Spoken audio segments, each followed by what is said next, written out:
खुलुमबाय बेयो बड'लेण्ड इंखं टेलिभिजन दिनै 10 अक्ट'बर 2023 समबारखालि सानसेनि बरादखौ नोंथांमोननि खाथियाव लाबोदों आं सदानन्द दैमारिया।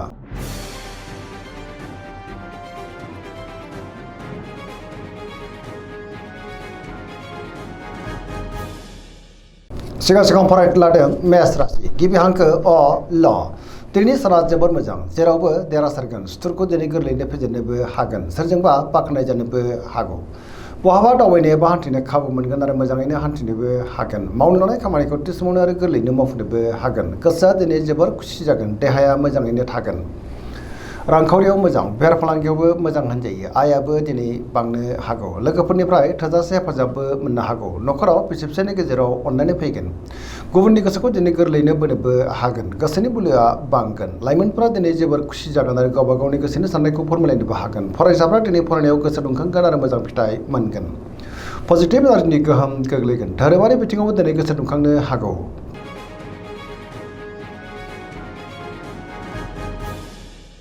वृष राशि गिबि हांखो इ उ ब दिनैनि साना जोबोर मोजां गोसोखौ दिनै जोबोर गोजोननाय मोनगोन गोसोनि साननायफ्रा मोगथाङाव जाफुंनोबो हागौ मावनो लानाय खामानिखौ थि समावनो आरो गोरलैयैनो मावफुंनोबो हागोन माबा नङा माबा मोनसे मोजां खौरां फैनोबो हागौ गोसोआव गियाना बांगोन समाजाव मान मोनगोन रांखावरियाव मोजां बेफार फालांगियावबो मोजां होनजायो आयाबो दिनै बांनो हागौ गोबां मोजां खाबुबो दिनै मोननो हागौ न'खराव बिसि फिसायनि गेजेराव अननानै फैगोन गुबुनजों बाख्नाय जानो हागौ जायखि खामानि मावनानै मोनफ्रोमबो खामानियाव दिनै जाफुंसारगोन लोगोफोरनिफ्राय अनसायनाय मोननो हागोन पजिटिभ एनार्जिनि गोहोम गोग्लैगोन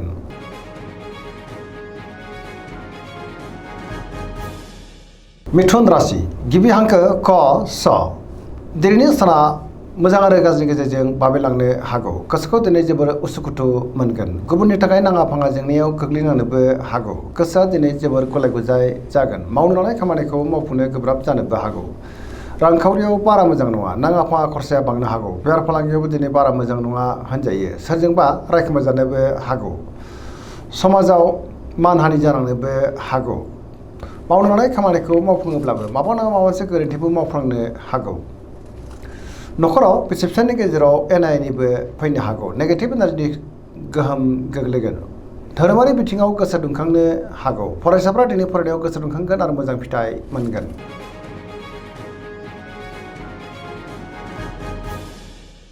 कर्कट राशि गिबि हांखो ड ह दिनैनि साना जोबोर मोजां गोसोखौ दिनै जोबोर गोजोननाय मोनगोन सोरजोंबा बाख्नाय जानोबो हागौ गोबां मोजां खाबु दिनै फैनोबो हागौ गोसोनि साननायफ्रा दिनै मोगथाङाव जाफुंगोन आरो पजिटिभ साननो रोंगोन गियाननि आंखाल जानाय नङा रांखावरियाव मोजां बेफार फालांगियावबो मोजां होनजायो न'खराव दिनै अनलायनाय फैगोन समाजावबो मान मोननो हागोन देहाया दिनै मोजाङैनो थागोन गुबुननिफ्राय थोजासे हेफाजाबबो मोननो हागौ सोरबा लोगोजों बाख्नाय जानानै गोसोआ दिनै जोबोर खुसि जागोन गुबुनजों दिनै मोजां सोमोन्दो लाखिनोबो रोंगोन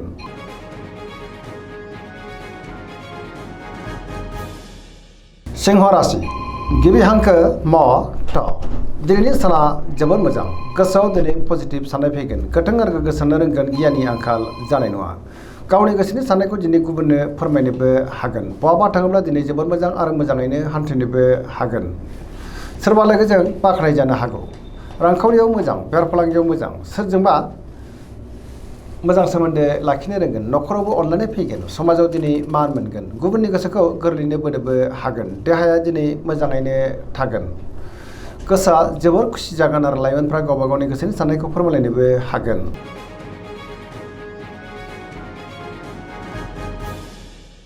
कन्या राशि गिबि हांखो प ट दिनैनि साना मोजां आरो गाज्रिनि गेजेरजों बाबेलांनो हागौ गोसोनि साननायफोरा दिनै देबार नांनोबो हागौ गुबुनजों मोजां सोमोन्दो लाखिनो गोब्राब जागोन माबा नङा माबा मोनसे जेंनायाव गोग्लैनांनोबो हागौ गियाननि आंखाल जागोन रांखावरियाव मोजां अब्लाबो नाथाय खरसायाबो बांनो हागौ बेफार फालांगियाव मोजां होनजायो देहाया मोजाङैनो थागोन गुबुनजों मोजां सोमोन्दो लाखिनो गोब्राब जानोबो हागौ नेगेटिभ एनार्जिनि गोहोम गोग्लैगोन सोरजोंबा रायखोमा जानोबो हागौ लाइमोनफोरा दिनै जोबोर आला खाला जागोन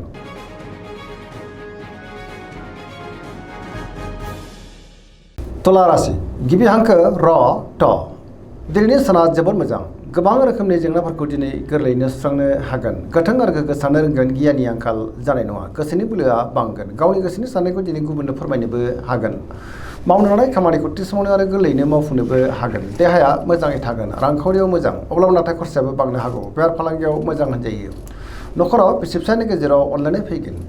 गुबुननि थाखाय दिनै गोबां मोजां खामानि मावनानै होनोबो हागोन। सोरजोंबा बाख्नाय जानो हागौ। लाइमोनफोरनि गोसोआ दिनै जोबोर रमान्टिक जागोन आरो गावबा गावनि गोसोनि साननायफोरखौ फोरमायलायनोबो हागोन। पजिटिभ एनार्जिनि गोहोम गोग्लैनोबो हागौ।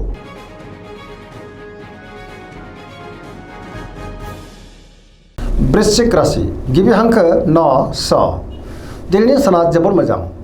बयनिबो अनसायनाय मोननो हागोन। गुबुननि गोसोखौ दिनै गोरलैयैनो बोनोबो हागोन। सोरजोंबा बाख्नाय जानो हागौ। समाजाव लोगो लेवा बांगोन। गोबां मोजां खाबुबो दिनै मोननो हागौ।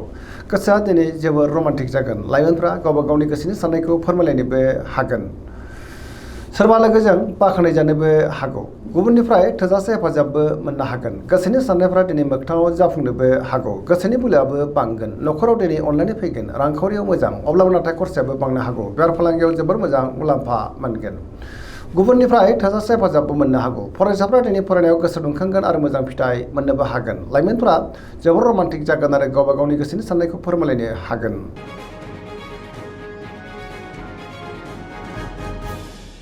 धनु राशि गिबि हांखो ध फ भ।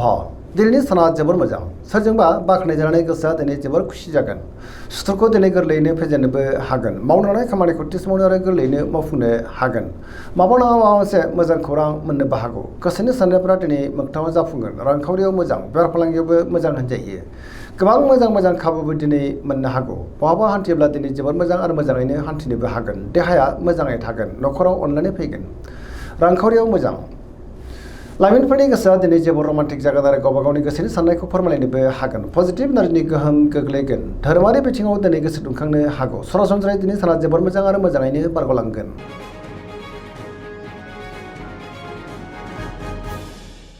मकर राशि गिबि हांखो ख ज। दिनैनि साना मोजां आरो गाज्रिनि गेजेरजों बाबेनलांनो हागौ। गोसोनि साननायफ्रा देबारनांगोन। मावनो लानाय खामानिखौ थि समावनो मावफुंनो गोब्राब जानोबो हागौ। रांखावरियाव बारा मोजां नङा। नाङा फाङा खरसाया बांगोन। बेफार फालांगियाव दिनै बारा मोजां नङा होनजायो। गोबां जेंनाजों मोगा मोगि जानांनोबो हागौ। गुबुनजों मोजां सोमोन्दो लाखिनो गोब्राब जागोन। गोदान खामानियाव दिनै आखाइ होजेननो हानाय नङा। न'खराव अननानै फैगोन। बिदा फंबायनिफ्राय हेफाजाबखौ मोननो हागोन। सेंग्रा सिख्लाफ्रा दिनै जोबोर आला खाला जानोबो हागौ आरो नेगेटिभ एनार्जिनि गोहोम गोग्लैनोबो हागौ।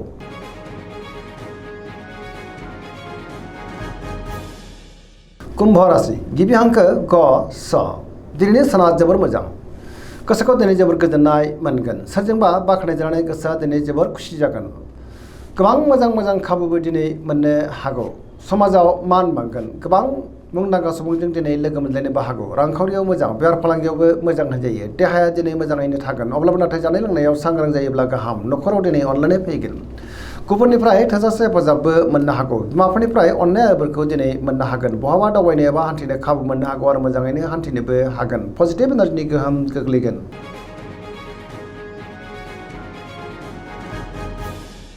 मीन राशि गिबि हांखो ड स। दिनैनि साना जोबोर मोजां। गुबुनजों मोजां सोमोन्दो लाखिनोबो रोंगोन। सोरजोंबा दिनै बाख्नाय जानोबो हागौ। गोसोआव पजिटिभ साननाय फैगोन। गोथों आरो गोग्गो साननो रोंगोन, गियाननि आंखाल जानाय नङा। गावनि गोसोनि साननायखौ दिनै गुबुननो फोरमायनोबो हागोन। देहाया मोजाङै थागोन। रांखावरियाव मोजां, बेफार फालांगियावबो दिनै जोबोर मोजां मुलाम्फा मोनगोन। न'खरावबो अनलायनाय फैनो हागौ। सोरजोंबा बाख्नाय जानानै गोसोआ दिनै जोबोर खुसि जागोन। लाइमोनफोरनि गोसोआ जोबोर रमान्टिक जागोन आरो गावबा गावनि गोसोनि साननायफोरखौ फोरमायलायनोबो हागोन। फरायसाफ्रा दिनै फरायनायाव गोसो दुंखांगोन आरो मोजां फिथाइ मोनगोन। पजिटिभ एनार्जिनि गोहोम गोग्लैगोन। सरासनस्रायै दिनै साना जोबोर मोजां आरो मोजाङैनो बारग'लांगोन। दिनैनि राशि फरायथिनाय एसेनोसै। जोबनायाव बेखौनो खावलायो जाहाथे नोंथांमोना सानफ्रोमबो जोंनि बे बड'लेण्ड इंखं टेलिभिजनखौ नायबाय थायो आरो साबस्क्राइब खालामो, लोगोसे लाइक खालामो आरो शेयार खालामो। एसेनोसै, गोजोन्थों।